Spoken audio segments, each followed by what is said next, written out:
ቻው ቻው ፌዴራሊዝም። መንግስት ያቀረባቸው ያልተጠበቁ የድፍረት ሐሳቦች። አገራዊ ምርጫ እየቀረበ ነው። አገራዊ ምክክር እየተደረገ ነው። ተቃዋሚው ኃይል የኢንተርኔት ላይ ሰልፍ እያስተባበረ ነው። ህዝቡ ግራ ገብቶታል።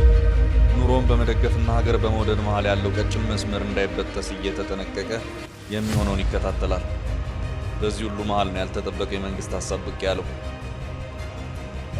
ለሀገራዊ ምክክሩ የድርሻውን ሐሳብ የሰጠው መንግስት ያነሳቸው ሐሳቦች ድፍረት የተሞላባቸውና ብዙሃኑ ያልጠበቃቸው ናቸው። ከሰሞኑ በመከላከያ ሰራዊት የቀረቡ የክልል አወቃቀር ስርዓቱን የተመለከቱ ሐሳቦች መነጋገሪያ ነበሩ። አሁን ደግሞ መንግስት የብሔር ፖለቲካን ሊያስቀር የሚችል ዳርዳርታ ያለው ሐሳብ ማንሳቱ እየተነገረ ነው። እውነት ብሔርተኝነትና ብሔር ተኮር የሀገር አስተዳደር ስርዓት ከኢትዮጵያ ይወገድ ይሆን? እስቲ አብራችሁን ቆዩና መንግስት ያነሳቸውን ሐሳቦች ከባለሙያ ድጋፍ ጋር በጋራ እንመርምራቸው። የግላችንንም ሐሳብ እንስጥባቸው። መልካም ቆይታ።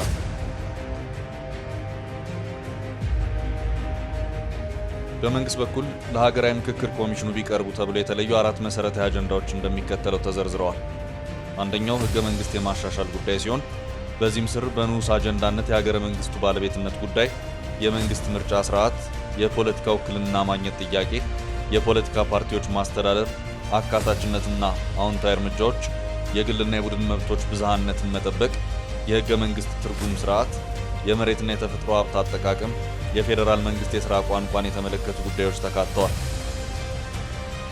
ሁለተኛው የብሔራዊ ምልክቶች ጉዳይ ሲሆን በዚህ ስርም የሰንደቅ ዓላማ ትርጉም፣ የሰንደቅ ዓላማ መገለጫዎች፣ የሰንደቅ ዓላማ አገልግሎትን የተመለከቱ ንዑስ አጀንዳዎች ይገኛሉ።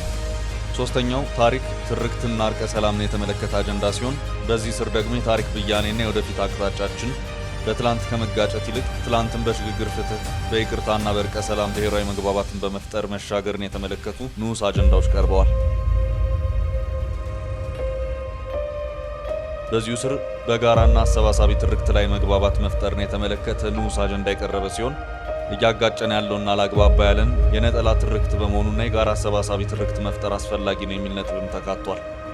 አራተኛው ብዝሃነት፣ ሀገራዊ ግንባታና የፌዴራል ስርዓቱን የተመለከተ አጀንዳ ሲሆን ምን አይነት ሀገራዊ ግንባታ እንከተል፣ በብሔር ማንነትና በሀገራዊ ማንነት መካከል ሚዛን መጠበቅ ያለውን አስፈላጊነት፣ ጠንካራና ቅቡልነት ያለው መንግስት መገንባት፣ ምን አይነት ፌዴራላዊ ስርዓት እንከተል፣ ዴሞክራሲ እንዴት እንገነባለን፣ በመጨረሻም ደግሞ አዎንታዊ የሆነ ዘላቂ ሰላም ግንባታን የተመለከቱ ንዑስ አጀንዳዎች ቀርበዋል።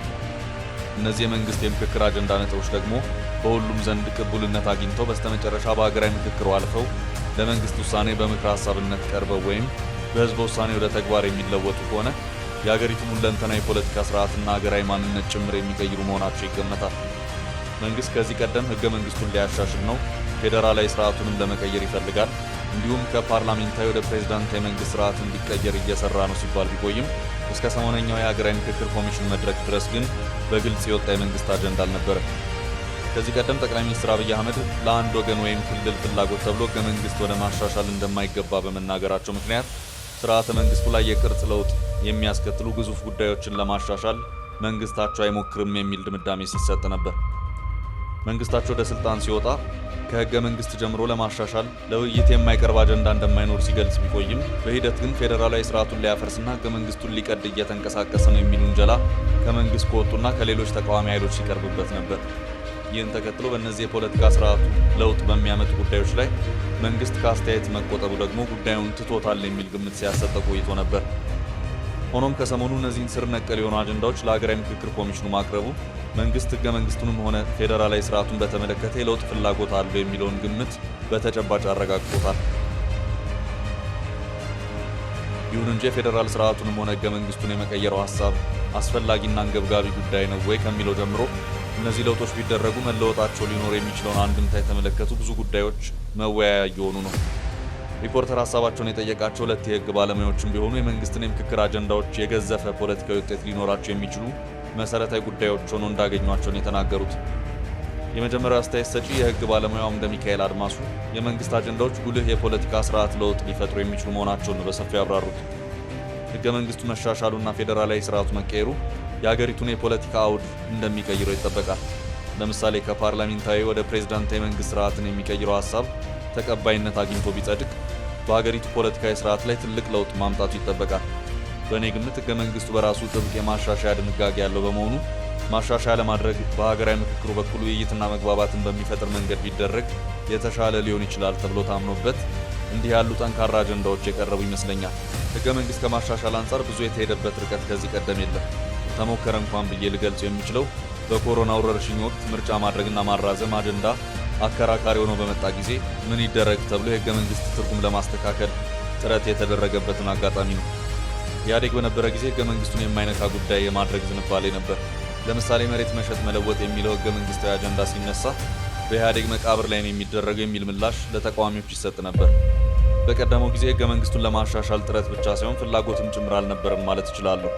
ፍላጎት ቢኖር ራሱ በህገ መንግስቱ ከአንቀጽ 104 ጀምሮ ስለ ህገ መንግስት ማሻሻያ ሀሳብ ማቅረብ፣ ማሻሻያ ማድረግና ተያያዥ ድንጋጌዎች የሰፈሩ ሲሆን እነዚህ ድንጋጌዎች ደግሞ መላወሻ የሚያሳጡ አስገራሚ ድንጋጌዎች ናቸው።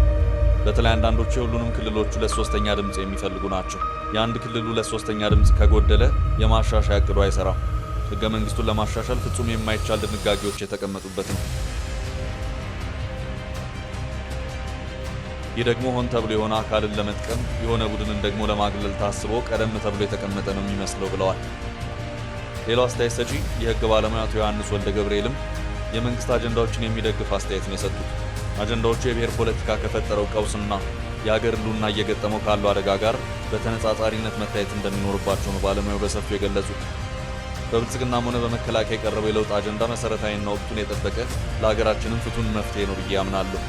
የጎሳ ፖለቲካ ልሂቃን ካልሆኑ በስተቀር በዚህ ላይ ተቃውሞ ሊያቀርብ የሚችል አይታየኝም። መሬት ለምሳሌ ህገ መንግስቱ የመንግስት ነው ይልና ዞር ብሎ የብሔር ብሔረሰቦች ነው ይላል። ይሁን እንጂ መሬት መንግስት በሚሆኑ በጥቂት የጎሳ ፖለቲካ ልሂቃን እጅ ነው ዞሮ ዞሮ የሚወድቀው።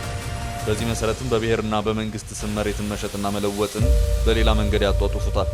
ስለዚህ ህገ መንግስቱ ከዚህ አንጻር በተግባር ያልዋለ ውሸት ነው ማለት እንችላለን። የፖለቲካ ስርዓቱ መንግስት ሆኖ ሀገር ለሚመራው አካል ጭምር የማያስኬድ መሆኑ በተግባር ተሞክሮ የተረጋገጠ ጉዳይ ነው። የፖለቲካ ስርዓቱን ለመገምገም በቂ ጊዜና በቂ የተግባር ተሞክሮ ላይ አለ። የመንግስት ስልጣንና ሚና መገለጫዎች ከሚባሉ መካከል ፖሊስ፣ መከላከያና የፍትህ ስርዓቱ ዋና ዋናዎቹ ናቸው ተብሎ ይታመናል። አሁን እየቀረበ ያለው አጀንዳ የእነዚህ ተቋማትንም ቅርጽና አሰራር የሚቀይር መሆንና አለመሆኑን ገና አላወቅንም። ሌላው የስራ፣ የመነገድ፣ የቅጥር፣ የንብረት መብት ወዘተ የሚባሉ በየአካባቢው የዜጎች ተጣሱብን የሚል ሮሮ የሚቀርብባቸው መብቶች ላይ ትርጉም ያለው ለውጥ የሚያስከትሉ አጀንዳዎች መቅረባቸውንም አላወቅንም። ይሁን እንጂ የቀረቡት አጀንዳዎች የፖለቲካ ስርዓቱ ላይ መሰረታዊ ለውጦችን የሚያመጡ መሆናቸውንና ይህንንም መንግስት ባለፉት 7 ዓመታት በተግባር ተመልክቶ ከቀሰመው ልምድ የቀረቡ ናቸው ብዬ ገምታለሁ ሲሉ አስረድተዋል። መንግስት ባለፉት 7 ዓመታት ህገ መንግስቱና የፖለቲካ ስርዓቱ የፈጠሯቸውን አንዳንድ ክፍተቶች ለመድፈን ጥረት ሲያደርግ ቢቆይም ነገር ግን እነዚህ እርምጃዎች ደግሞ ህገ መንግስታዊ ድጋፍ አልነበራቸውም። ለምሳሌ የመታወቂያ ካርድ ላይ ብሔር ማንነት መገለጽ አለበት ተብሎ በአዋጅ የተደነገገውን አሰራር ለግለሰቦቹ ምርጫ ሊተው ይገባል ብሎ ሙከራ አድርጎ ነበር። ህገ መንግስቱ የጎሳ ፖለቲካ መሰረታዊ ምሰሶ ነው። የብሔር ብሔረሰቦች ህገ መንግስት ነው የሚሉት ቢኖሩም ነገር ግን ሁሉም ብሔረሰቦች ስለመሰረቱት ሀገረ መንግስት ወይም ናሽናል ስቴት አይደለም ህገ መንግስቱ የሚያወራው። ሙሉ ለሙሉ ስለ ብሔር ነው የሚተርከው።